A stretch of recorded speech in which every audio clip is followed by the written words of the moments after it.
બોલો હેલો. ભાઈ, રમણીકભાઈ કોટડિયા બોલું છું. શું પ્રશ્ન છે તમારે, શું પૂછવું છે?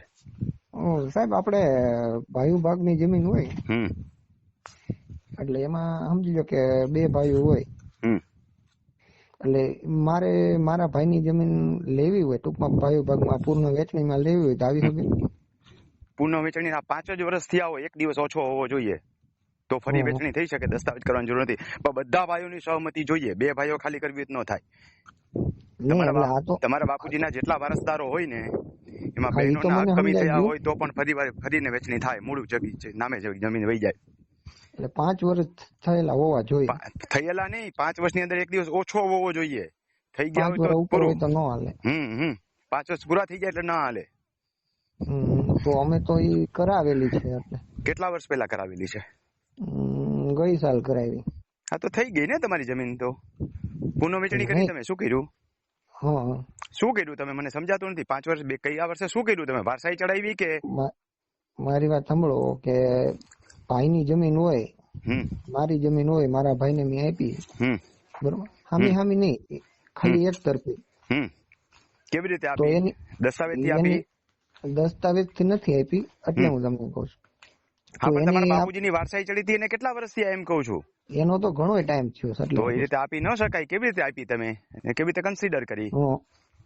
કાંઈ વાંધો નહીં, ઈ થઈ ગઈ ને. આપણે જેથી જાગે તેથી એમ ભાગે. નહીં હા, નહીં એમ વાત નથી. 2016 ના કઈક પરિપત્ર મુજબનું છે.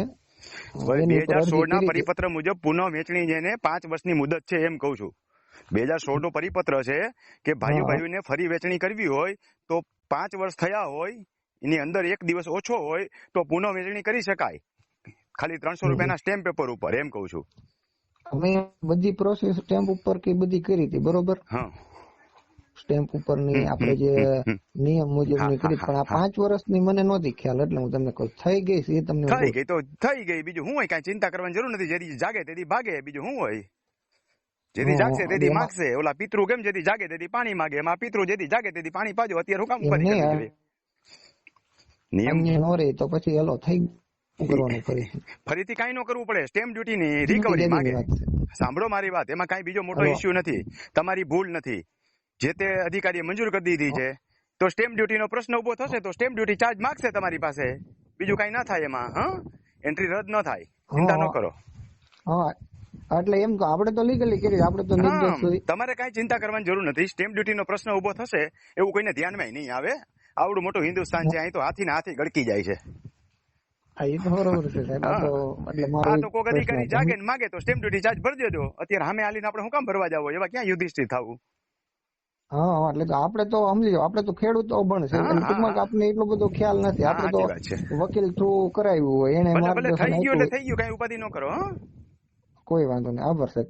ભલે આવજો ભાઈ. એ